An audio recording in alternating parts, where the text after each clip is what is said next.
પરમ કૃપાળુ શ્રીજી મહારાજ, અનાદિ મહામુક્તરાજ બાપાશ્રી, સમર્થ સદગુરુશ્રીઓ તથા અનંત અનાદિ મુક્તોની દિવ્ય નિશ્રામાં ઉપસ્થિત આ સંત મંડળ સહિતની સમગ્ર દિવ્ય સભાને મારા કોટાન કોટી દંડવત સહિત જય સ્વામિનારાયણ. આપણે પરમ પૂજ્ય સદગુરુ શ્રી વૃંદાવનદાસજી સ્વામીની વાતોનો આસ્વાદ માણી રહ્યા છીએ. આજે આપણે વાર્તા નંબર 46થી આગળ વધીશું. સ્વામિનારાયણ હરે. ચરાડવામાં દરબાર વિભોજીભાઈ હતા. તેમણે સદગુરુ અવદાતાનંદ સ્વામી પાસે વર્તમાન ધરાવ્યા અને મહિમાની વાતો સાંભળી. પછી તો એવો કેફ આવી ગયો કે જેને પૃથ્વીએ પગ જ મંડાતા નથી, અધ્ધર ઉડાય છે. માટે એવા આપનાર અને લેનાર જોઈએ તો તરત દિવ્ય ભાવ આવી જાય, પણ લોચા પોચાથી કાંઈ ન બને. અહીંયા સ્વામી ચરાડવાના દરબાર વિભોજીભાઈને વાત કરે છે. તેઓને સદગુરુ અવદાતાનંદ સ્વામીનો યોગ થયેલો અને આ મહાન સમર્થ સદગુરુએ તેમને વર્તમાન ધરાવેલા. આવા મોટા સદગુરુ મળવા એ ખૂબ મોટા ભાગ્યની વાત છે. અને એવા મળ્યા પછી યથાર્થ રીતે ઓળખવા એ પણ ખૂબ મોટા ભાગ્યની વાત હોય ત્યારે એવું બને છે. અને એટલે જ બાપાશ્રી કહે છે ને, મોટાને ઓળખવા એ જબરી ઘાંટી છે. અને જો એક વખત મોટા ઓળખાઈ જાય તો તેઓ હાથ પકડે પછી મહારાજની મૂર્તિના સુખમાં ન મૂકે ત્યાં સુધી તેઓ હાથ છોડતા નથી. આપણે એવા તો સત્સંગમાં ઘણા દાખલાઓ છે. કારણ સત્સંગમાં પણ આપણે જાણીએ છીએ કે સદગુરુ શ્રી ઈશ્વરાનંદદાસજી સ્વામી ને એવા ઘણા પ્રસંગો છે કે એક વખત એમના જોગમાં આવી જાય પછી છેક મહારાજની મૂર્તિ સુધી ન પહોંચાડે ત્યાં સુધી જંપતા નહીં. આપણે શેઠ શ્રી ભીમજીભાઈના દીકરા હિરજીભાઈનો દાખલો છે કે એમની ચિંતા રહેતી ભીમજીભાઈને કે હિરજીભાઈ સત્સંગથી થોડા દૂર થઈ ગયેલા, કોઈ બીજા પરોક્ષ શાસ્ત્રમાં જોડાઈ ગયેલા. તો એમને ભીમજીભાઈને ચિંતા રહેતી કે અમારા દીકરાનું શું થશે. ત્યારે સ્વામીએ એમને દર્શન દઈને કીધેલું કે તમે ચિંતા નહીં કરો, અમે તમારા દીકરાને જાળવી લઈશું. અને સ્વામી એમને ટ્રેનમાં મળે છે અને એમને બધી વાતો કરે છે. એના કરુણામય દ્રષ્ટિ રાખી અને મહિમાની વાતો કરીને પછી એમને જાળવી લે છે. એમ આવા મોટા સદગુરુઓ મળે પછી એક છેક સુધી મહારાજની મૂર્તિમાં ન મૂકે ત્યાં સુધી છોડતા નથી. આવા મોટા સમર્થ સદગુરુ અવદાતાનંદ સ્વામી જેવા મોટા મળે અને વર્તમાન ધરાવે અને પછી એ મહિમાની વાતો કરે, એમાં શું ખામી હોય? પોતે મહારાજને જેવા છે એવા ઓળખ્યા એ પછી મહિમા કહે કે મહારાજ કેવા સર્વોપરી છે, કેવા અવતારના અવતારી છે, કેવા ઈશ્વર કોટી બ્રહ્મ કોટી અને અક્ષર કોટીથી પર મહારાજ અનંત અનાદિ મુક્તોને પોતાની મૂર્તિનું દિવ્ય સુખ આપી રહ્યા છે. એવા સમર્થ મહારાજ છે. એવો જ્યારે એ મહિમા કહે ત્યારે એ મહિમાથી જેવો અવદાતાનંદ સ્વામીને મહારાજની મૂર્તિનો કેફ હતો એવો ને એવો કેફ આ દરબાર વિભોજીભાઈને ચડી ગયો. એને પણ અંતરમાં એવો આનંદ લાગી ગયો. કારણ કે મહિમા કહેનાર કોણ હતા? અનુભવી પુરુષ હતા. પછી તો આ લોકમાં આપણે કોઈને મોટો ધંધો સારો થઈ જાય કે લોટરી લાગી જાય તો કેમ બધા કહે છે ને કે એના તો પગ હવે પૃથ્વી પર મંડાતા નથી, હવામાં ઉડે છે, અધ્ધર ઉડે છે. એની રહેણી કહેણી, નવા મકાનો ખરીદે, નવી ગાડીઓ લે, કપડાં પહેર વેશ, આ બધામાં એક પરિવર્તન આવી જાય કે અલગ કેફ દેખાય છે. એમ જ્યારે આવા મોટા મુક્તનો જ્યારે મહારાજનો મહિમા એમને સંભળાય, બરાબર અંતરમાં ઉતરી જાય ત્યારે પણ જ્યારે અવદાતાનંદ સ્વામી જેવા મોટા મુક્ત કહેતા હોય ત્યારે એવો કેફ એ આ દરબાર વિભોજીભાઈમાં આવે એ સહજ છે. આવડો મોટો મહારાજનો સત્સંગ સમુદાય છે. દેશ વિદેશમાં અત્યારે સત્સંગ સમુદાય ખૂબ ફૂલી ફાલી રહ્યો છે. ખૂબ ઝડપથી જો વિકસતો કોઈ સંપ્રદાય હોય તો એ આપણો છે. સંતો અલગ અલગ મંડળના હોય કે આ મહારાષ્ટ્રી કે આચાર્ય મહારાષ્ટ્રી તમામ દેશ વિદેશમાં હરિભક્તો જઈ અને સત્સંગનો ખૂબ ફેલાવો કરે છે. એમાં ઘણા જૂના પણ સત્સંગીઓ હોય, ઘણા નવા પણ હોય, અને એ બધાની પણ કંઈ એક સરખી સ્થિતિ સમજણ નથી હોતી. એમને જેવી પોતાની ગ્રહણ કરવાની શક્તિ અને જેવા એમને ઉપદેશ આપનાર હોય એના ઉપર આધાર છે. સદગુરુ શ્રી વૃંદાવનદાસજી સ્વામી જે 45મી વાતમાં કહે છે ને કે મોટા મુક્ત કે સદગુરુનો જે અધ્ધરથી ગરજુ થઈને ત્વરાથી જો એના વચનોનો ઉપદેશ ઝીલે તો એમાં દિવ્ય ભાવ તરત આવી જાય છે. એટલે અહીંયા સદગુરુ શ્રી અવદાતાનંદ સ્વામી જેવા મોટા સદગુરુ હોય અને જ્યારે મહિમાની વાતો કરે ત્યારે એનો પ્રભાવ અલગ જ હોવાનો. જે મહારાજના અનાદિ મુક્તો હોય એમની સમજણમાં જે આવ્યા હોય સત્સંગમાં, કારણ સત્સંગમાં એમને જે મહારાજના મોટા મુક્તોનો જે મહિમા છે એ અલગ રહેવાનો. એટલે અહીંયા એમને અલગ એટલે રહેવાનો છે કારણ કે બીજાને મહારાજની મૂર્તિના સુખનો અનુભવ નથી. જ્યારે આવા અનાદિ મુક્તો છે એ મહારાજની મૂર્તિમાં રસબસ રહી અને પછી એમાંથી એને પોતાના અનુભવની વાત કરવાની હોય છે, બીજાને વાંચીને કરવાની હોય છે, સાંભળીને કરવાની હોય છે, જ્યારે આમને સુખમાં રહીને કરવાની હોય છે. મામા અમૃત સરિતામાં કહે છે ને કે શાસ્ત્રમાં જેનો જવાબ ન મળતો હોય એવા પ્રશ્ન પૂછો. તેનો જવાબ તેઓ એટલે આપી શકે છે કારણ કે એમને વાંચીને નહીં પણ એ સાક્ષાત સુખમાં રહીને જવાબ આપવાના હોય છે. એને કોઈને કીધેલી વાંચેલી વાતોથી જવાબ નથી આપવાનો હોતો. જો કીધેલી વાંચેલી વાતોથી જવાબ આપવાનો હોય તો એ વાતોમાં ફરક પડે.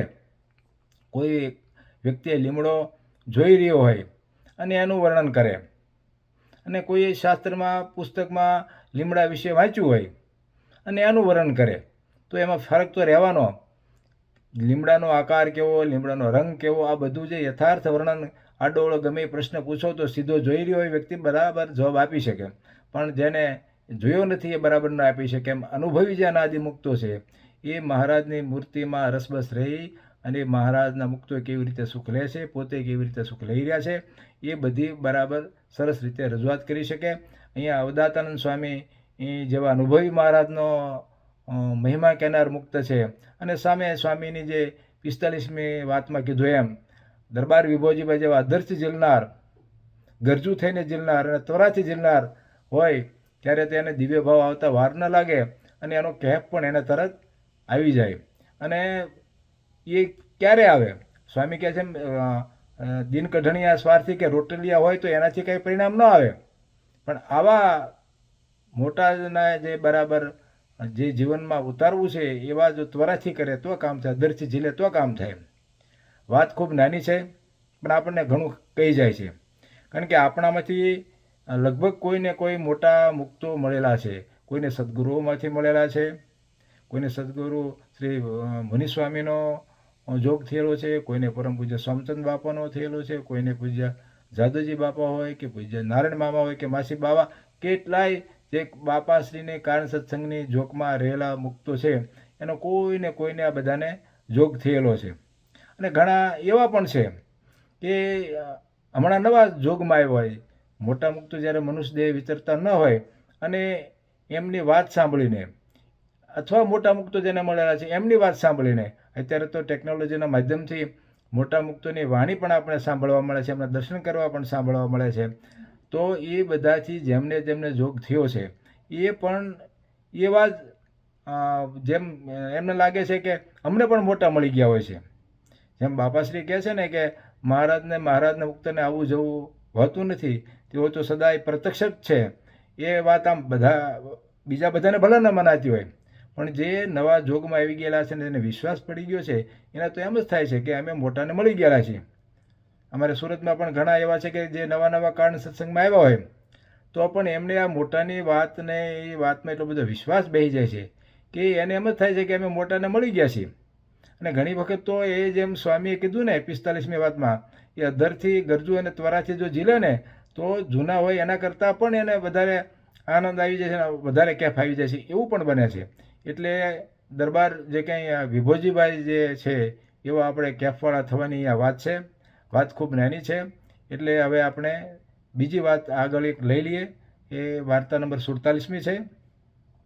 સ્વામિનારાયણ હરે પુરાણી ધર્મકિશોરદાસજીએ પૂછ્યું છે, મહારાજનો મહિમા કેવી રીતે જાણે તો મૂર્તિ વિના બીજું કંઈ રહે જ નહીં.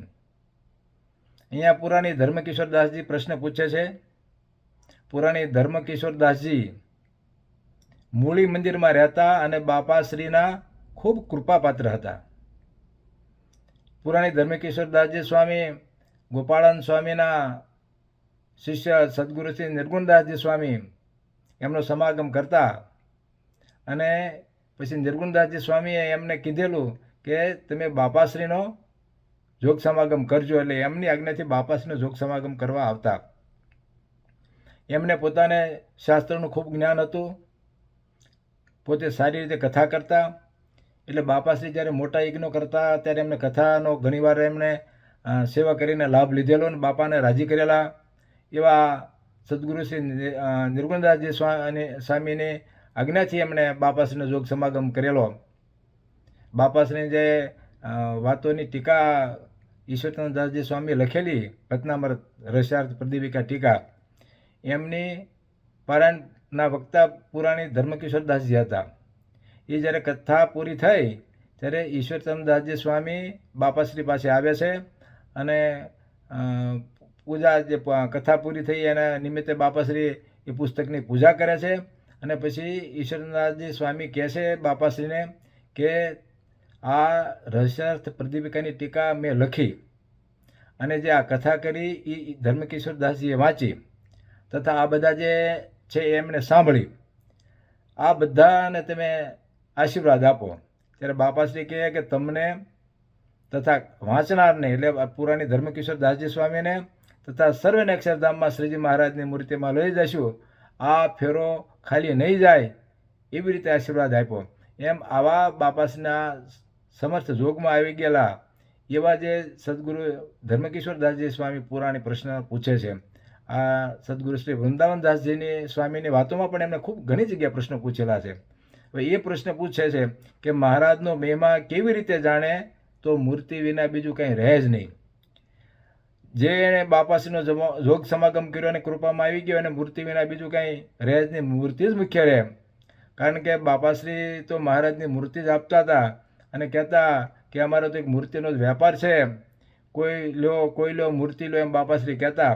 એટલે બાપાશ્રી જેવા સાથે જેમને આપોપું હોય એમને મૂર્તિ જ હોય, મૂર્તિ વિના બીજું કંઈ હોય જ નહીં. એટલે કે સ્વામી કહે છે કે એવી મૂર્તિ રહે એ મહિમાથી રહે. એ વાત સાચી છે, પણ કેવી રીતે જો મહિમા જાણીએ તો સદાય મૂર્તિ જ રહે, મૂર્તિ વિના બીજું કંઈ ના રહે, એમ સ્વામીનો પ્રશ્ન છે. એના ઉત્તરમાં સ્વામી કહે છે કે જે મહારાજની મૂર્તિમાં સુખ છે એવી સમજણ દ્રઢ કરી મૂર્તિનું ચિંતન કરતાં કરતાં મહારાજ તથા મોટા મુક્તનો કૃપાપત્ર થાય ત્યારે મહારાજ તેને પોતાને સુખ્યો કરે. અહીંયા મૂર્તિના સુખની વાત છે. આમ તો જોઈએ તો આખું જગત જે છે એ સુખ પાછળ દોડે છે.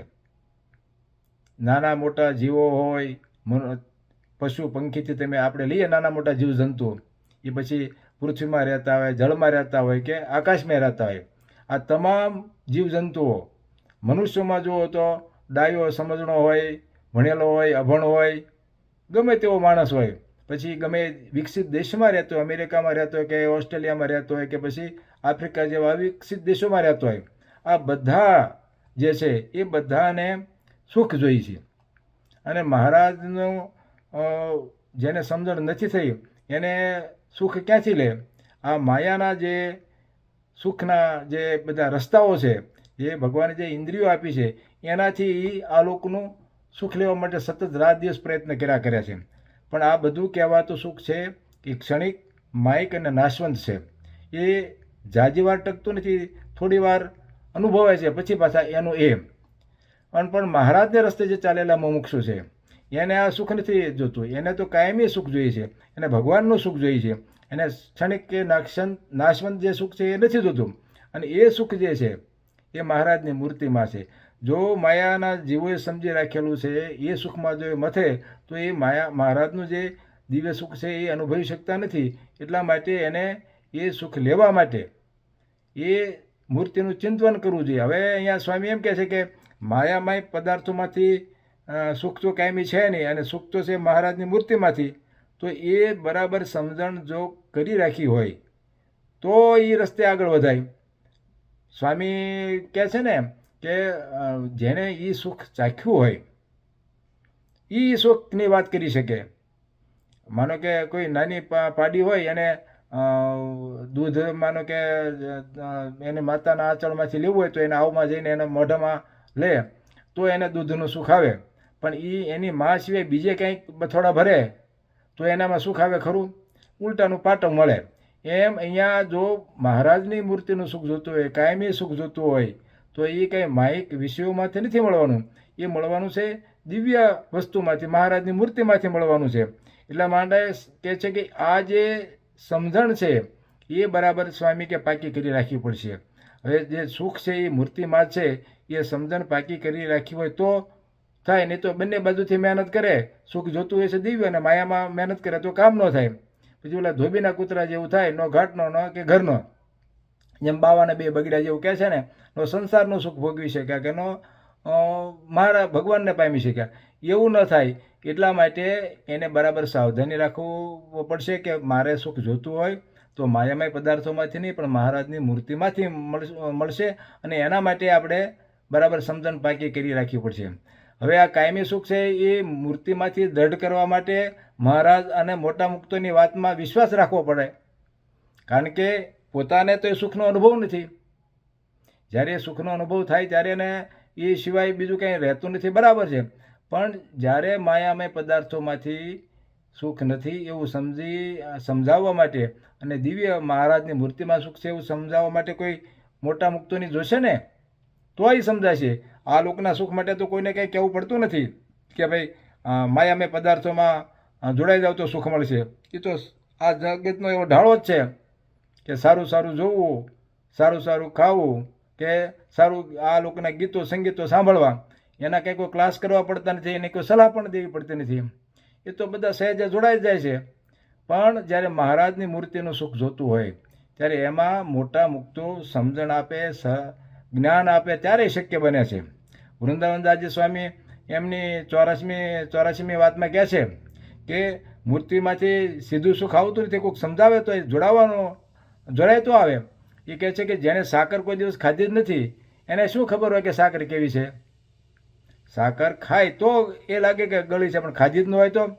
અને જો ખાધી હોય, માને કે નથી ખાધી, તો જેને ખાધી છે, જેને અનુભવી છે, એની વાતમાં જો વિશ્વાસ બે તો કામ આગળ એનું થાય. કારણ કે મોટા મુક્તોની વાત જે છે એ વાતમાં વિશ્વાસને શ્રદ્ધા બે તો કામ થાય ને. પોતે તો સુખ જોયું નથી, એટલે જેને સુખ જોયું છે એને ખપ થાય તો કામ થાય ને. એટલે સુખ ભોગવી રહ્યા છે એવા મોટા મુક્તની વાતોમાં આપણે વિશ્વાસ કરીએ તો કામ થાય. સ્વામીની 69ની વાતમાં પણ એક સરસ વાત આવે છે કે જૂનાગઢના મંદિરમાં દૂધપાકની રસોઈ હોય છે.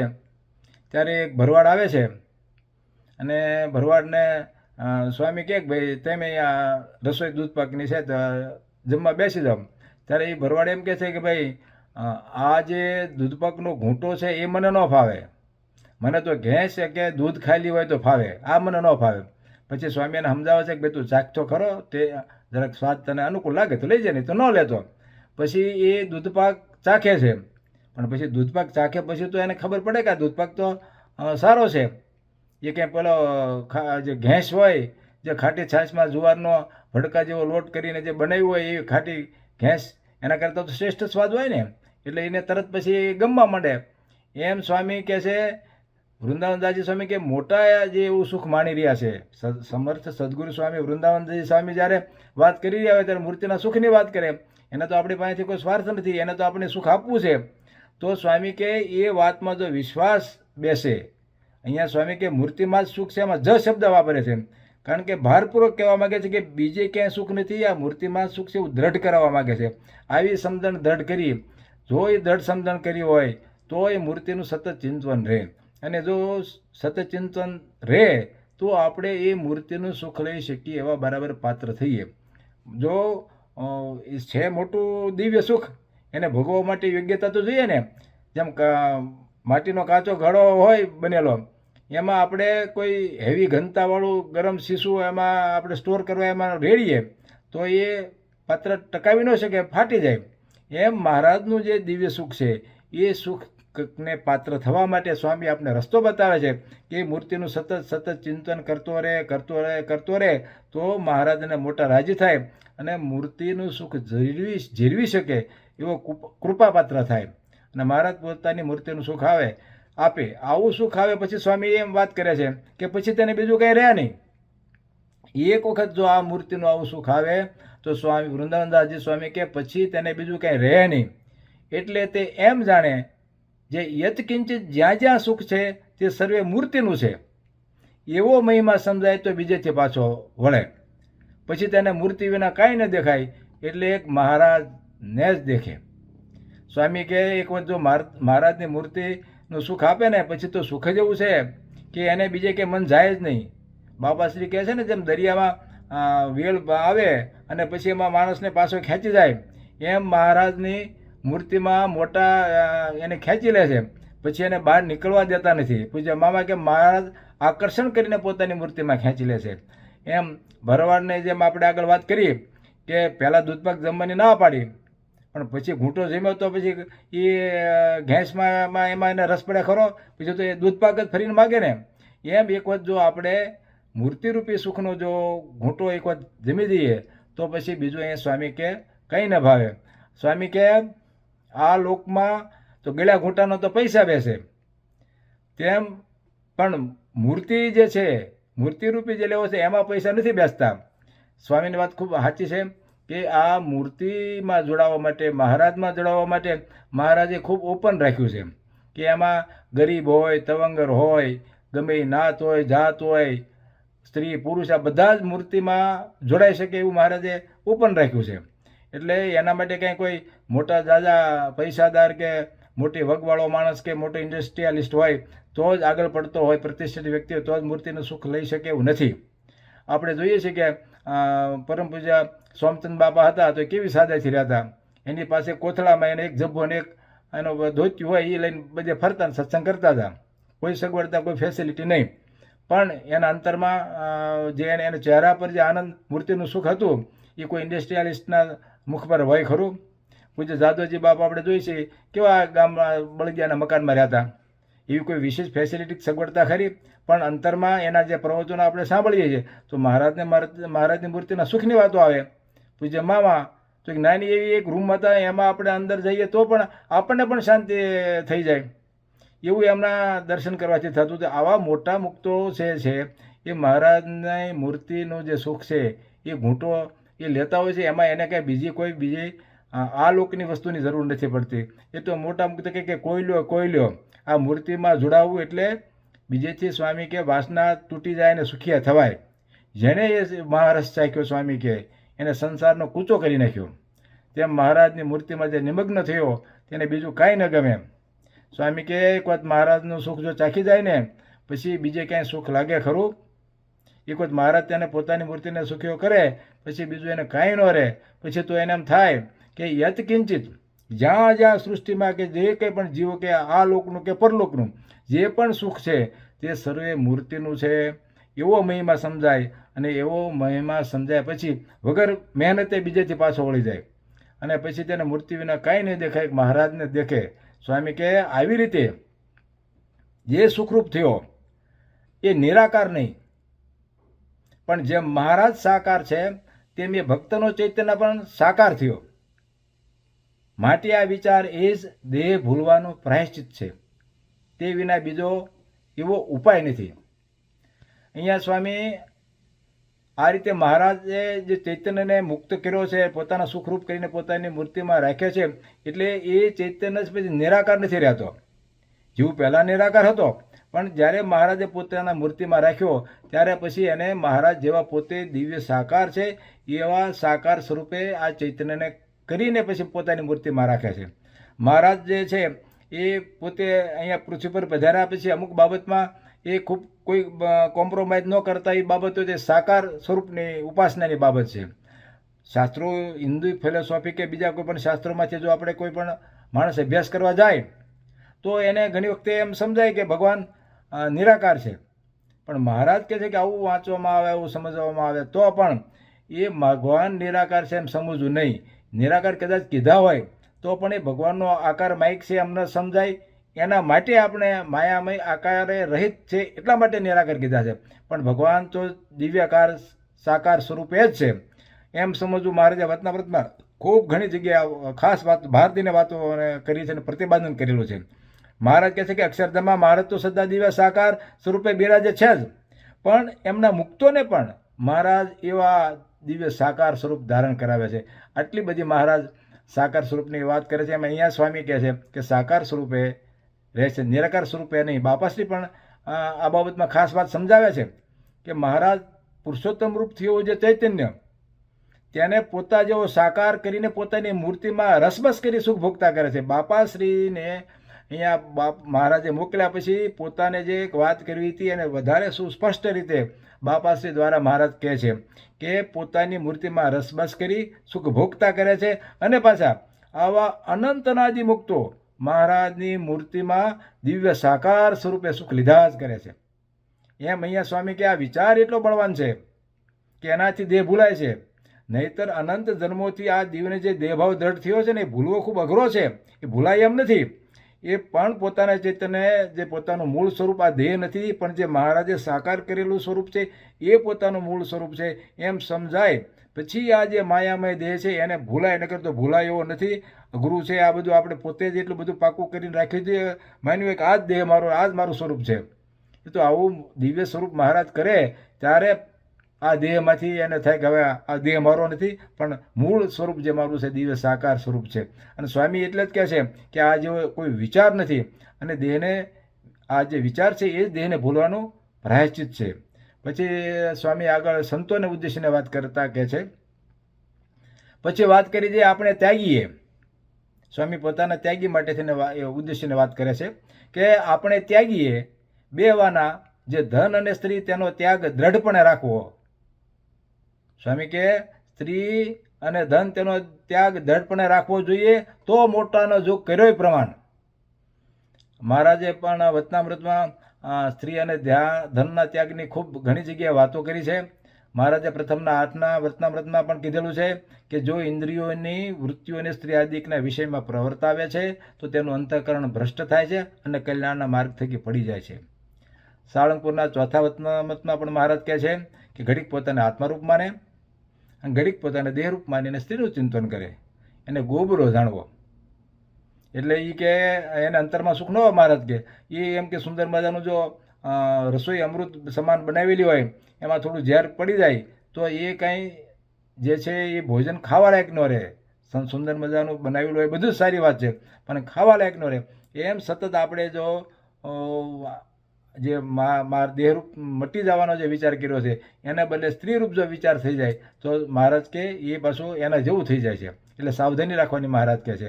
પ્રથમના 35મા વચનામૃતમાં પણ મહારાજ કહે છે કે ગમે તેવો સમાધિનિષ્ઠ હોય અથવા વિચારવાન હોય તેને પણ જો સ્ત્રીઓના પ્રસંગમાં રહેવા માંડે તો તેનો ધર્મ કોઈ રીતે રહે જ નહીં. અને પછી એવી રીતે કહે છે કે ગમે તેવી સ્ત્રી ધર્મવાળી હોય અને તો જે પુરુષના સહવાસમાં રહેતો તેનો પણ ધર્મ રહે નહીં. એવી રીતે મહારાજ સ્ત્રી અને પુરુષને પરસ્પર જે જોગથી દૂર રાખવાની વાત કરે છે એ અહીંયા આગળ વધારે છે. મહારાજ મધ્યના 30ના વચનામૃતમાં પણ શ્રીમદ ભાગવતાદિક જે શાસ્ત્રનો ઉલ્લેખ કરીને કહે છે કે જુઓ ને કે શ્રીમદ ભાગવતમાં સુવર્ણને વિશે કળીનો નિવાસ કર્યો છે. તે સુવર્ણ તો અમને દીઠું ગમતું નથી મહારાજ કે. પછી આગળ વાત કરે છે કે અને જેવું સુવર્ણ બંધનકારી છે તેવું જ બંધનકારી રૂપ પણ છે મહારાજ કે. કેમ જે જ્યારે રૂપવાન સ્ત્રી હોય તે જ્યારે સભામાં આવે ત્યારે ગમે તેવું ધીરજવાન હોય મહારાજ કે, પણ તેની દૃષ્ટિ તેના રૂપને વિશે ખેંચાયા વગર તણાયા વગર રહે નહીં. એટલે મહારાજ કહે છે કે આ બે બંધનકારી છે. ગરડાના છેલ્લા પ્રકરણના 33મા વચનામાં પણ મહારાજ કહે છે કે ગમે તેવો મોટા હોય પણ જો રૂપિયા અને સોનાના ઢગલા આગળ આવીને પડવા લાગે તથા રૂપવાન એવી જે સ્ત્રીઓ તેનો યોગ થાય તો એ ત્યાગી છે તો પણ એને કરીને એનું ઠેકાણું રહે નહીં. છેલ્લાના 38મા વતનામૃતમાં પણ મહારાજે 6 વાના કે જે હોય તો કોઈ જીવતે અને મરીને પણ સુખી થાય નહીં, એ 6 વાનામાં સ્ત્રી અને દ્રવ્યાદિકનો લોભ ને મહારાજે ખાસ પ્રાધાન્ય આપ્યું છે કે આ બાબતથી દૂર રહેવું જોઈએ. રહસ્યાર્થના પ્રશ્નોત્તરમાં બાપાશ્રી તો ત્યાગીને વિશે વધારે સ્પષ્ટતા કરતા કહે છે કે સ્ત્રીની વાસના હોય તેના ખુલાસામાં બાપાશ્રી એવો જવાબ આપે છે કે ત્યાગી હોય તેને સ્ત્રી પાસે બેસવાનો તથા બોલવાનો સંકલ્પ ન થાય. આ ન થવો અઘરો છે, પણ માનો કે ન થાય, પણ સ્ત્રી સમીપે આવી જાય અને તેને જોવાનો સંકલ્પ જાય તે સ્ત્રીની વાસના કહેવાય, એમ બાપાશ્રી કહે છે. દ્રવ્ય વિશે બાપાશ્રી કહે છે કે ત્યાગીને રોગાદિક આપતપાળ આવે તથા કોઈ તીર્થાદિક ક્ષેત્રમાં જવું પડે ત્યારે ભાડાનો યુગનો બને અને એ વખતે એને એમ થઈ જાય કે થોડુંક જો ભેગું કરી રાખ્યું હોત ને તો આ વખતે કામ લાગત, એવો સંકલ્પ પણ થઈ જાય, તો પણ બાપાશ્રી કહે છે એ ન થવો જોઈએ. મહારાજે આ પૃથ્વી પર પધાર્યા પછી એને ખૂબ વિચરણ કર્યું. બધા જે ધર્મતીર્થો હતા આપણા ભારત દેશના, એમાં એમણે તીર્થાટન કર્યું, એના આશ્રમો જોયા, મંદિરો જોયા, સંપ્રદાયો જોયા, ધર્મગુરુઓ જોયા, એ બધા જે ચાલી રહ્યા તેનો અભ્યાસ કર્યો અને એમાં શું ખામીઓ હતી એનું બરાબર અવલોકન કર્યું. અને ત્યાર પછી મહારાજે એક સરસ મજાના સંપ્રદાયની વ્યવસ્થામાં એક ગાઈડલાઈન નક્કી કરી કે ત્યાગીઓએ કેમ રહેવું, ગ્રસ્તે કેમ રહેવું, અને એના માટે તેમને શિક્ષાપત્રી, ધર્મામૃત અને નિષ્કામ સુધી જેવા સરસ મજાના આપેલા છે. અને છેલ્લાના 9મા વતનામૃતમાં મહારાજે આ માટે જ આપણે ખાસ કીધું છે કે જાણપણારૂપ દરવાજે ઊભા રહેવાની. જેમ રાજા હોય એને દરવાજે એના નોકર ચાકર ઊભા હોય તો એ રાજા પાસે એના જે ધ્યાન રાખવાવાળા હોય, સિક્યોરિટીવાળા ગણીએ આપણે, તો એ અંદર જવા ન દે.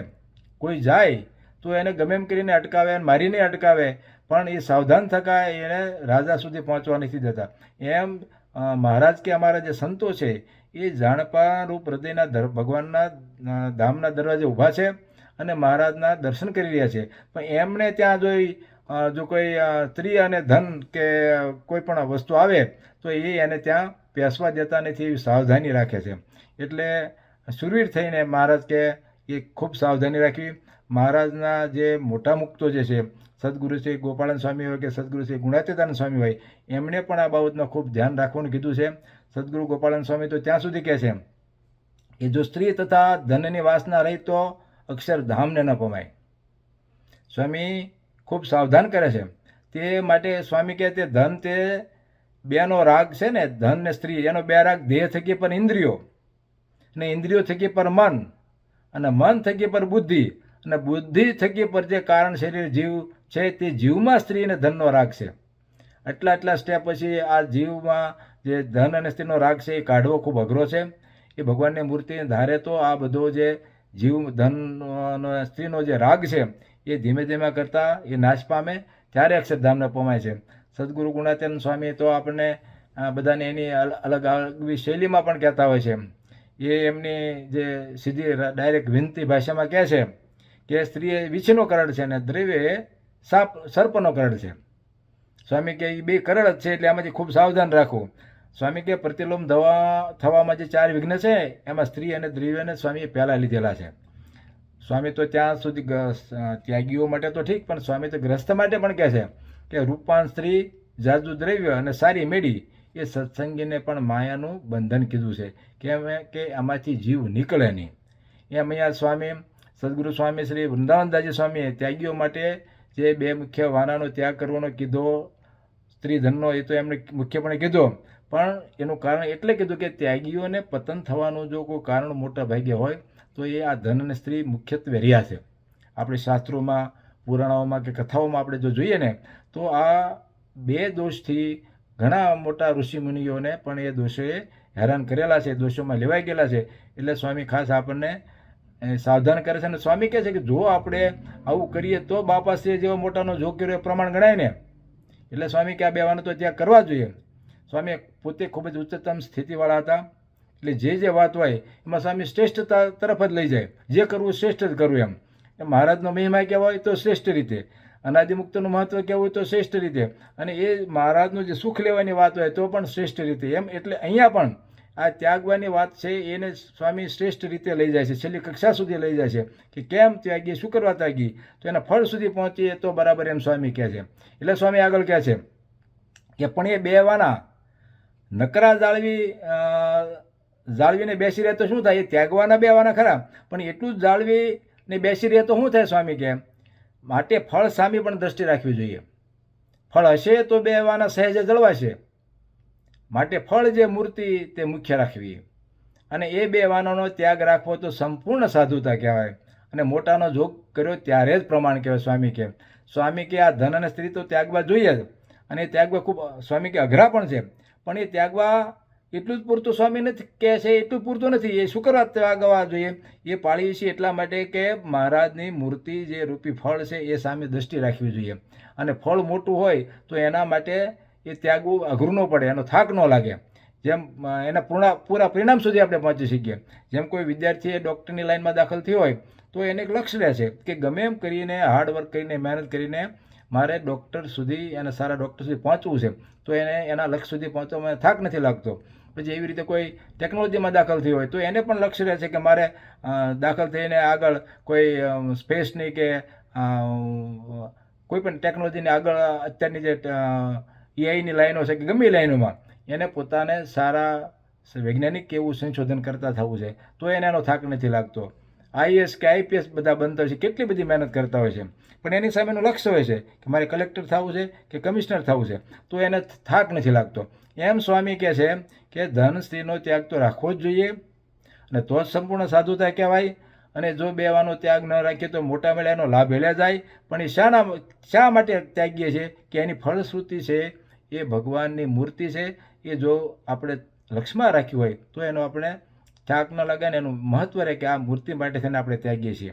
આમ આપણને સ્વામીએ જે વાર્તા નંબર 46 અને 47માં મહારાજનો મહિમા સમજવાની આપણે વાત કરી, અને એવો કેફ રાખવાનો મહારાજનો મહિમા સમજીને, અને એ મહિમા પણ એવી રીતે સમજવો કે સુખ ક્યાંય પણ જો હોય તો એ માત્ર ને માત્ર મહારાજની મૂર્તિમાં છે, એવી સમજણ દ્રઢ કરી અને સ્ત્રી દ્રવ્યનો ત્યાગ કરવાનો સ્વામી કહે છે. અને સતત મૂર્તિનું ચિંતન કરતાં કરતાં મહારાજ અને મોટા મુક્તોનો જે છે કૃપાપત્ર એનો રાજીપો લઈ અને મૂર્તિના સુખરૂપ થયાની વાત સ્વામીએ આપણા સૌના હિત માટે અહીંયા કરી છે. અને એને સિદ્ધ કરી મોટા મળ્યા છે, બાપાસી જેવા મોટા મળ્યા છે, તો એને આપણે સાર્થક કરવાની વાત કરી છે. આમ આ સભામાં આપણને ખૂબ ઉપયોગી એવી વાત સ્વામીએ કરી છે. આપ સર્વ સભાને રાજી કરવા માટે આ સદગુરુ શ્રી વૃંદાવન દાસજી સ્વામીની વાતોનો આપણા આસ્વાદ સાથે મળીને માણ્યો. આપ સર્વ સભાનો રાજીપો ઈચ્છી હું વિરમું છું. હવે આપણે સદગુરુ શ્રી મુનિ સ્વામી એની જે દિવ્ય અમૃત વાણી છે તેનો લાભ લઈશું. ત્યારબાદ ધૂન અને સભાની પૂર્ણાહુતિ કરીશું. અસ્તુ. સહજાનંદ સ્વામી મહારાજની જય, બાપા શ્રીની જય, સદગુરુ શ્રીની જય, સ્વામિનારાયણ ભગવાનની જય.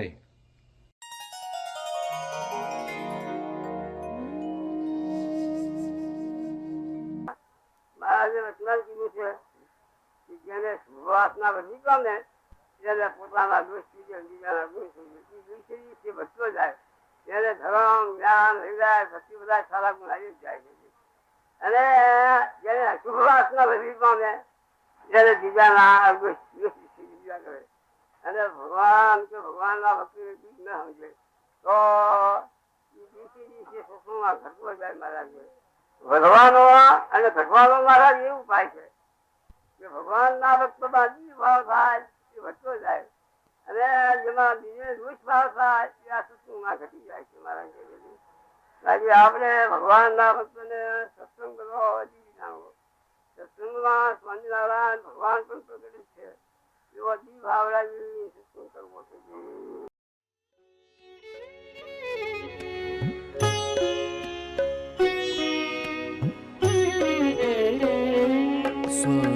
સ્વામિનારાયણ સ્વામિનારાયણ સ્વામિનારાયણ સ્વામિનારાયણ સ્વામિનારાયણ સ્વામિનારાયણ સ્વામિનારાયણ સ્વામિનારાયણ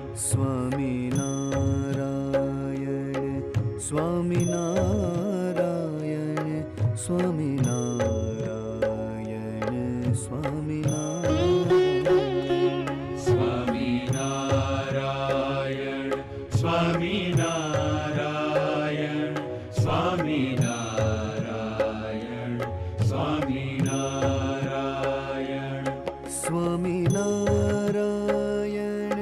સ્વામિનારાયણ સ્વામિનારાયણ સ્વામિનારાયણ સ્વામિનારાયણ સ્વામિનારાયણ સ્વામિનારાયણ સ્વામિનારાયણ સ્વામિનારાયણ સ્વામિનારાયણ સ્વામિનારાયણ સ્વામિનારાયણ સ્વામિનારાયણ સ્વામિનારાયણ સ્વામિનારાયણ સ્વામિનારાયણ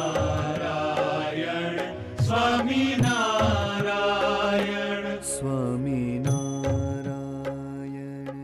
સ્વામિનારાયણ